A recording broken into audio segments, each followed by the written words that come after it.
Welcome student, lesson planner YouTube চ্যানেলে তোমাদেরকে আরো একবার স্বাগত। আমরা ধাপে ধাপে ইনঅর্গানিক কেমিস্ট্রির এই একটা বিশাল বড় চ্যাপ্টার আস্তে আস্তে শেষ করে ফেলেছি। আর একটু আছে, আজকের পরে আমরা আরো একটা ক্লাসে হলে আমাদের এই চ্যাপ্টারটা শেষ হয়ে যাবে। তো আজকে আমরা জেনে নেব নাইট্রোজেন। এই পরীক্ষাগার প্রস্তুতিতে নাইট্রোজেন কোথায় কোথায় কিভাবে কিভাবে ব্যবহৃত হয় সব আজকে আমরা জেনে নেব, এবং নাইট্রোজেনের ভৌত এবং রাসায়নিক ধর্মটাও জেনে নেব। ঠিক আছে? তো সবার আগে আমরা দেখে নিই যে এটা কি করে পরীক্ষাগারে প্রস্তুত করা হয়। তো প্রথমেই দেখো আমি লিখেছি প্রয়োজনীয় দ্রব্য। তা এখানে লাগছে সোডিয়াম নাইট্রেট আর অ্যামোনিয়াম ক্লোরাইড। NaNO2, এটা সোডিয়াম নাইট্রেট, আর অ্যামোনিয়াম ক্লোরাইড তোমরা সবাই জানো, আমি এর আগেও বলেছি NH4CO। ঠিক আছে? তাহলে বিক্রিয়াতে কি হচ্ছে দেখো, এদের এইবার এইখানে এই কন্ডিশন গুলো লিখতে হবে। কি লিখতে হবে? পরীক্ষাগারে সোডিয়াম নাইট্রেট ও অ্যামোনিয়াম ক্লোরাইডের ঘন জলীয় দ্রবণ, এটা একদম কিন্তু ম্যান্ডেটরি একটা পয়েন্ট, ঘন জলীয় দ্রবণ ওদের আণবিক ওজনের অনুপাতে। যেমন আগের বিক্রিয়া কিছু কিছু বিক্রিয়ায় আমরা দেখছিলাম 2:1 অনুপাতে মিশিয়েছে, কিছু কিছু বিক্রিয়ায় দেখেছি 3:1 অনুপাতে মিশিয়েছে। এইখানে আমাদের আণবিক ওজনে মেশাতে হবে, কারণ এই বিক্রিয়াটায় দেখো কোনো কিছু আমি এখানে কোনো সে সম আয়তনে মিশিয়েছি, ওই জন্য ওটা এইভাবে লেখা আছে যে আণবিক ওজনের অনুপাতে মিশিয়ে সতর্কতার সাথে উত্তপ্ত করতে হবে। এই সতর্কতার সাথে উত্তপ্ত করলে আমাদের নাইট্রোজেন গ্যাস পাওয়া যাবে। তাহলে সতর্কতার সাথে উত্তপ্ত করতে হবে কেন?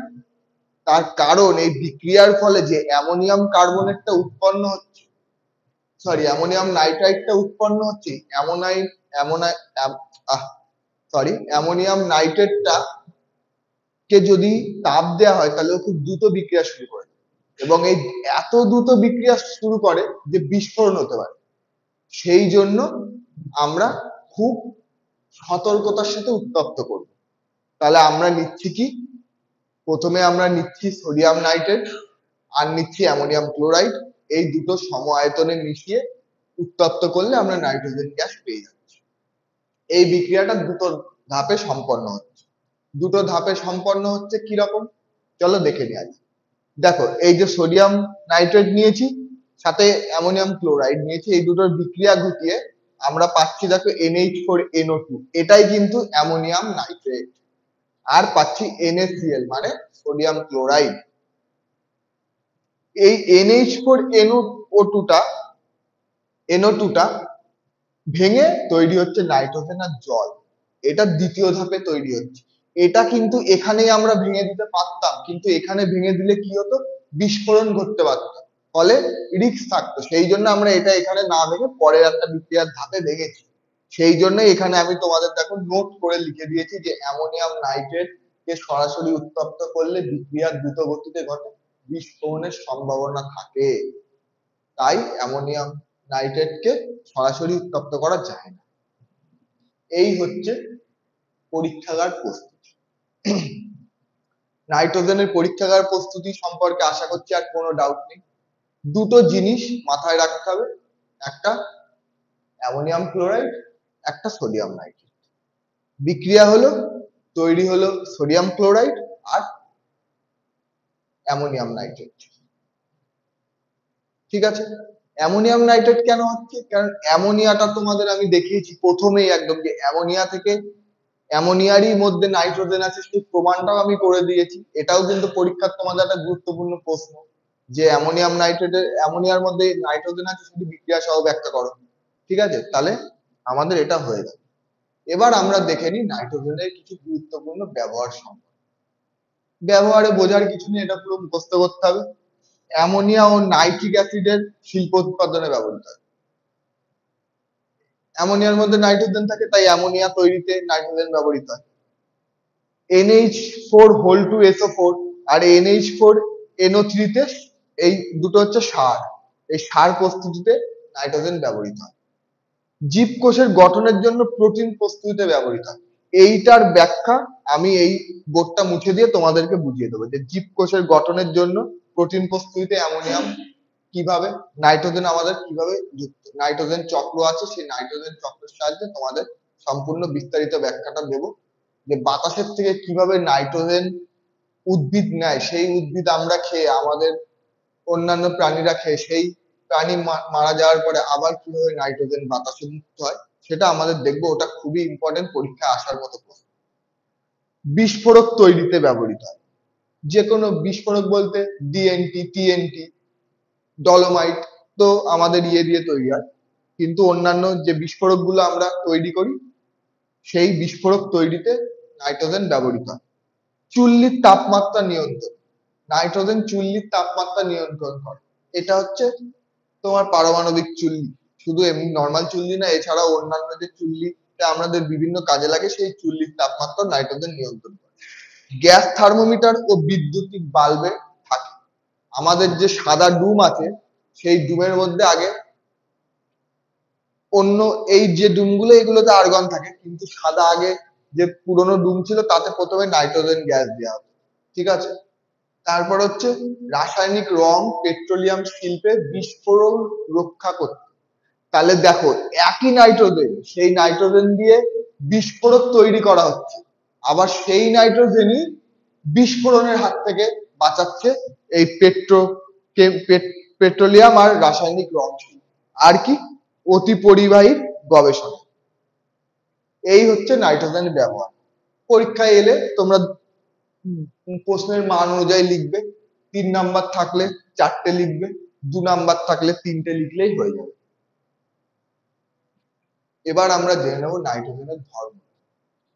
নাইট্রোজেনের আগে আমরা হাইড্রোজেন সালফাইডের ধর্ম দেখেছি, অ্যামোনিয়ার ধর্ম দেখেছি, ঠিক তেমনই নাইট্রোজেনেরও 2 রকম ধর্ম আছে। সেই একটা হচ্ছে ভৌত ধর্ম, একটা রাসায়নিক ধর্ম। তা ভৌত ধর্মটা দেখে নাও। আমি যখন তোমাদের সমযোজী বা আয়নীয় বন্ধন কিভাবে তৈরি হয় সেটা শিখিয়েছিলাম, তখন আমি দেখেছিলাম নাইট্রোজেন কিন্তু ত্রিবন্ধন দ্বারা আকৃষ্ট। আর এই যে ত্রিবন্ধনের যে বন্ধন শক্তি, এটা কিন্তু যে কোনো দ্বি পারমাণবিক মৌলের থেকে বেশি শক্তিশালী। অর্থাৎ N2 থেকে N একা বেরিয়ে এসে কোনো বিক্রিয়ায় অংশগ্রহণ করবে, এরকম কোনো শক্তি কোনো সাধারণ বিক্রিয়ায় উৎপন্ন হয় না যে একটা N বেরিয়ে এসে N2 থেকে কোনো বিক্রিয়ায় স্বতঃস্ফূর্তভাবে অংশগ্রহণ করবে, এটা সম্ভব হয় না। তাই এই বন্ধন শক্তি ভেঙে বেরিয়ে আসা N2 এর পক্ষে অত্যন্ত কঠিন কাজ। তাই N2 আকারেই বিক্রিয়াতে মানে হয়, মানে ওটাকে কি বলে, বিক্রিয়ায় অংশগ্রহণ করে, N2 আকারেই বিক্রিয়ায় অংশগ্রহণ করে, ঠিক আছে। তাই দেখো N2 অণুতে নাইট্রোজেনের দৃঢ় বন্ধনই নাইট্রোজেনের নিষ্ক্রিয়তার কারণ। এই যে ত্রিবন্ধন দিয়ে যুক্ত আছে, এই ত্রিবন্ধনের যে বন্ধন শক্তি, এটার জন্য নাইট্রোজেন নিষ্ক্রিয় অবস্থায় থাকে, এটাই নাইট্রোজেনের নিষ্ক্রিয়তার কারণ, ঠিক আছে। আর বন্ধন শক্তি কতটা থাকে? 225.2 কিলো ক্যালোরি পার মোল। এটা মনে রাখার দরকার নেই, এটা একটা ইনফরমেশন তোমাদেরকে দেওয়া হচ্ছে। তাহলে আমরা পরীক্ষাগারে নাইট্রোজেন তৈরি করা দেখলাম, আমরা নাইট্রোজেনের ব্যবহার দেখলাম, আমরা নাইট্রোজেনের ভৌত ধর্মটা জেনে নিলাম। এটাই ভৌত ধর্ম, এছাড়া আর কোনো ভৌত ধর্ম নেই। এবার আমরা নাইট্রোজেনের রাসায়নিক ধর্মগুলো আর নাইট্রোজেন চক্র সম্পর্কে জেনে নেব, ঠিক আছে। এই বোর্ডটা তোমরা একবার স্ক্রিনশট নিয়ে নাও। এই বোর্ডের মধ্যে যা আছে এইটুকু পড়লেই হয়ে যাবে, এর বাইরে কিছু আসবে না। আমি প্রতিটা পয়েন্ট তোমাদের পড়িয়ে দিই, কোনো সমস্যা নেই। তোমরা বোর্ডের একটা স্ক্রিনশট নিয়ে নাও, তারপরে আমি পরবর্তী অংশটুকু শুরু করছি।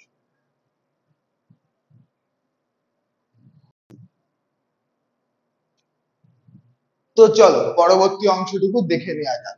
তা প্রথমেই আমরা দেখবো রাসায়নিক ধর্ম। তা নাইট্রোজেন গ্যাস দাহ্য কিন্তু দহনে সহায়ক নয়।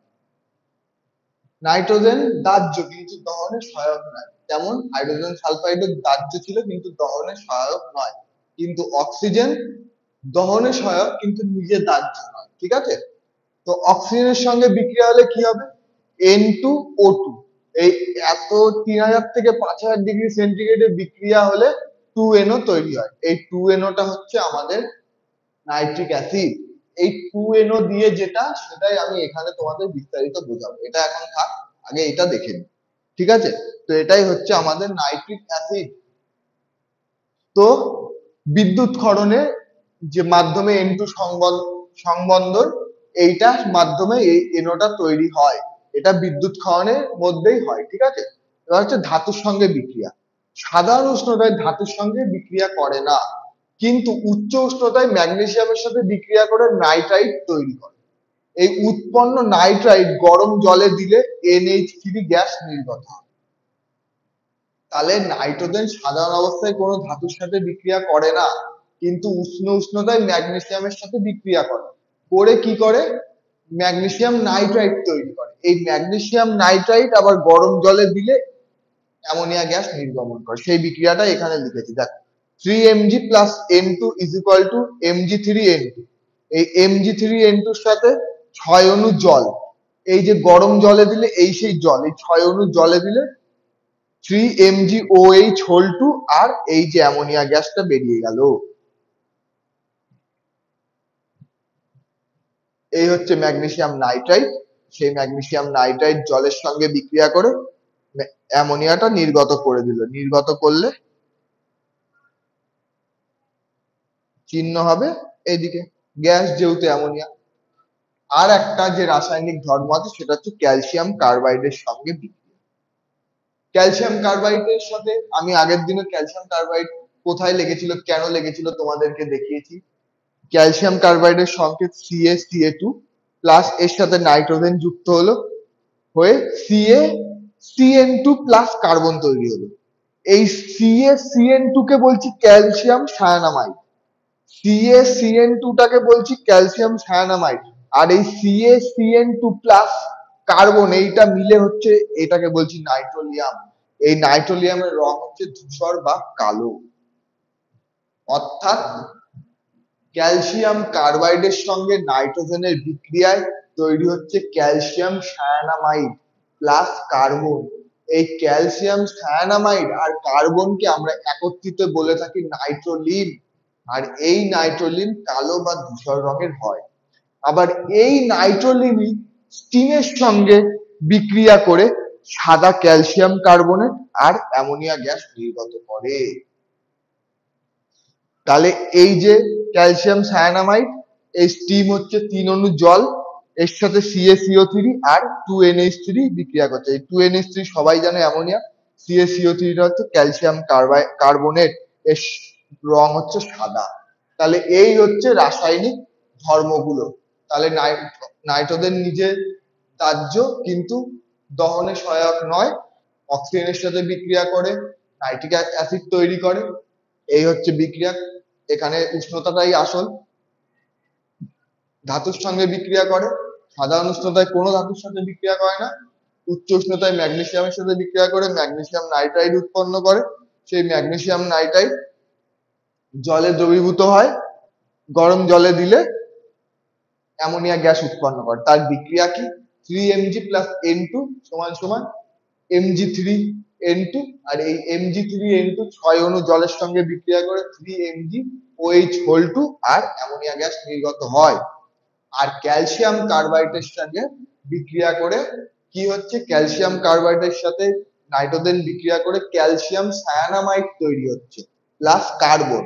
আর এই ক্যালসিয়াম সায়ানামাইড আর কার্বনের এই যৌথ যৌগটাকে আমরা বলে থাকি নাইট্রোলিন।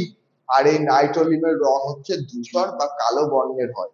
আবার এই ক্যালসিয়াম সায়ানামাইড স্টিমের সঙ্গে বিক্রিয়া করে সাদা বর্ণের ক্যালসিয়াম কার্বনেট আর অ্যামোনিয়া গ্যাস নির্গত করে। সেই বিক্রিয়াটা কি হচ্ছে, CaCN2 plus 3H2O is equal to CaCO3 plus 2NH3।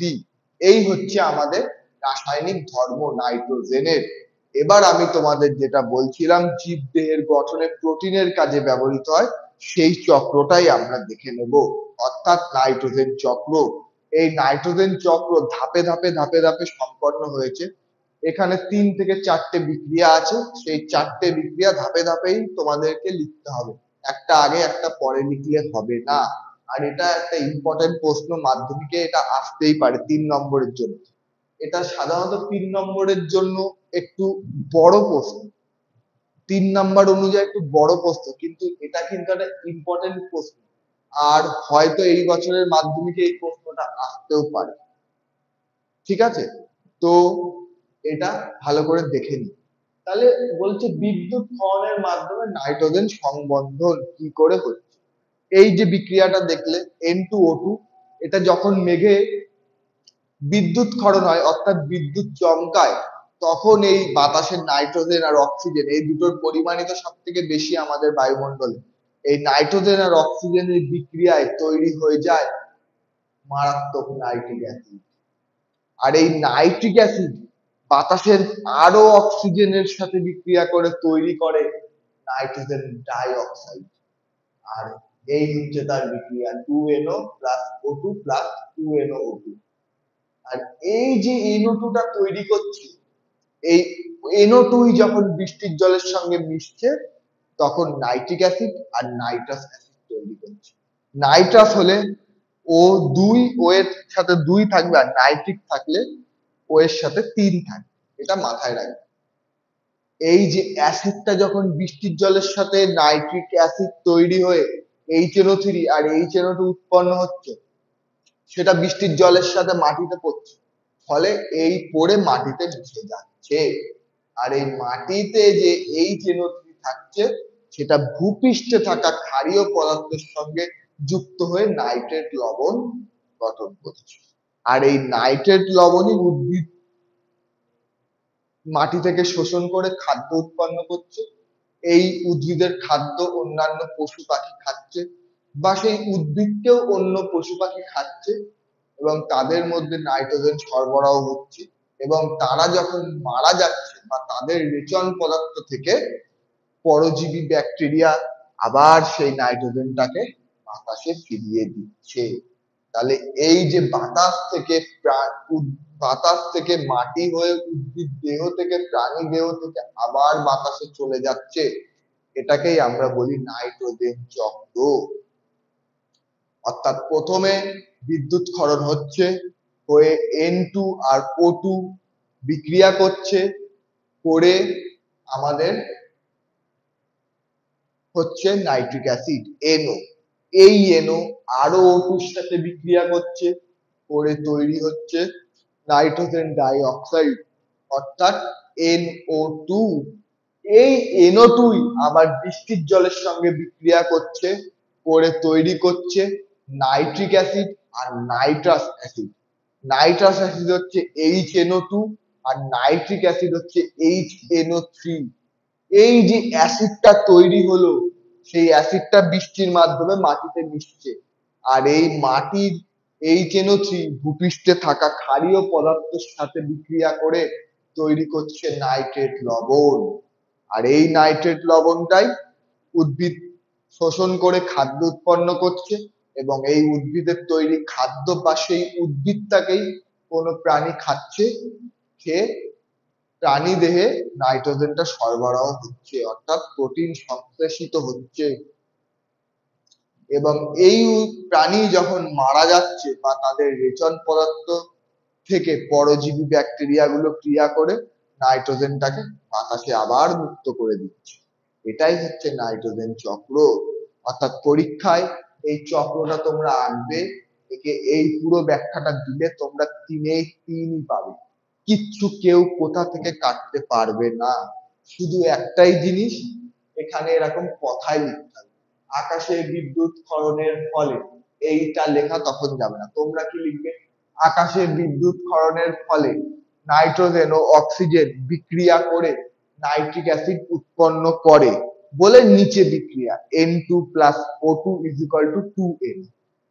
উৎপন্ন নাইট্রিক অ্যাসিড বাতাসে থাকা আরো অক্সিজেন অণুর সাথে বিক্রিয়া করে নাইট্রোজেন ডাই অক্সাইড তৈরি করে অক্সিজেন দ্বারা জারিত হয়ে, ঠিক আছে। নিয়ে বিক্রিয়াটা 2NO plus O2 is equal two 2NO2। এই উৎপন্ন নাইট্রোজেন ডাই অক্সাইড বৃষ্টির জলের সঙ্গে বিক্রিয়া করে নাইট্রাস অ্যাসিড এবং নাইট্রিক অ্যাসিড উৎপন্ন করে। বিক্রিয়াটা কি হবে?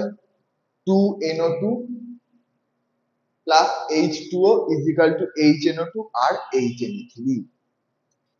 এই HNO3 আবার তখন এই HNO3 টাকে আমরা কি লিখবো? নাইট্রিক অ্যাসিড বৃষ্টির মাধ্যমে মাটিতে মিশে যায় এবং মাটিতে থাকা ভূপৃষ্ঠের ক্ষারীয় পদার্থের সঙ্গে বিক্রিয়া করে নাইট্রেট লবণ তৈরি করে। তাহলে HNO3 প্লাস ভূপৃষ্ঠে উপস্থিত ক্ষার ইজ ইকুয়াল টু নাইট্রেট লবণ। ঠিক আছে, তারপরে আমি যেটা বললাম, এই নাইট্রেট লবণ উদ্ভিদ সংশ্লেষণ করে শোষণ করে খাদ্য উৎপন্ন করে, এবং সেই খাদ্য উৎপাদনকারী উদ্ভিদ বা খাদ্যকেই কোনো প্রাণী খায়, খেয়ে প্রাণীদেহে নাইট্রোজেন স্থানান্তরিত হয়। সেই প্রাণীদেহে রেচন পদার্থ বা প্রাণীর মৃত্যুর পর পরজীবী ব্যাকটেরিয়া দ্বারা নাইট্রোজেন আবার বাতাসে মুক্ত হয়ে যায়। এই যে চক্রাকারে বায়ু বাতাস মানে আমাদের বায়ুমণ্ডল থেকে নাইট্রোজেন মাটি হয়ে উদ্ভিদ দেহ হয়ে প্রাণী দেহ থেকে আবার বাতাসে ফিরে যাচ্ছে, এই চক্রটাকেই আমরা বলছি নাইট্রোজেন চক্র। এই চক্র যথাসম্ভব সম্পন্ন হয় এই নিম্নোক্ত চিত্রের মাধ্যমে বলে এই রেখাচিত্রটা আঁকবে।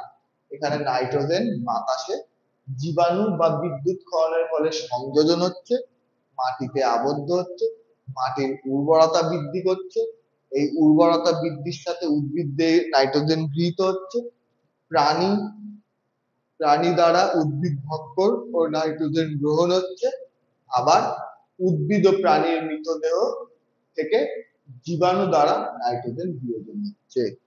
তাহলে কোনো এক জীবাণু বা বিদ্যুৎ ক্ষরণের ফলে নাইট্রোজেন সংযোজন হচ্ছে, আবার কোনো এক জীবাণু সাহায্যে নাইট্রোজেন বিয়োজন হচ্ছে। তো এই হচ্ছে আমাদের নাইট্রোজেনের পুরো তত্ত্ব। এছাড়া নাইট্রোজেন নিয়ে কিচ্ছু নেই। তো আশা করছি তোমরা সবটা বুঝতে পেরেছো, আহামরি এখানে কিছু নেই। সবকিছুই আমি বার করে তোমাদের আমার ক্লাসে বসে মুখস্থ করিয়ে বাড়ি পাঠাই, শুধু তোমরা রিভাইজ দেবে। আর একটা জিনিস, আমি আজকে পড়ালাম, তোমরা চেষ্টা করবে আজকেই এটা একবার পড়ার, অন্তত একবার রিডিং হলেও করতে।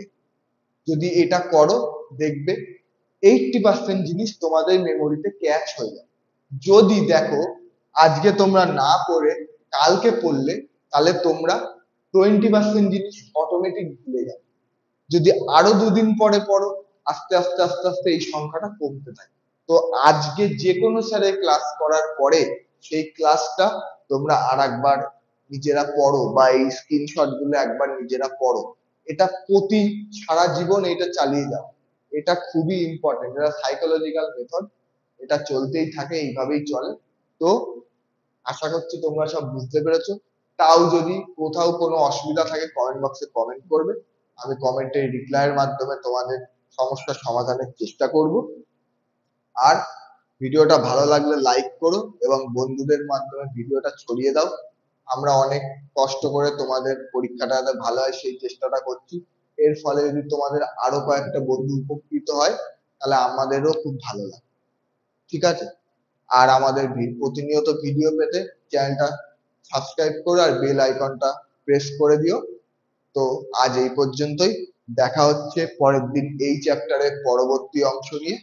তো সবাই তৈরি থেকো, তার আগে এই পড়াটা পড়ে ফেলো।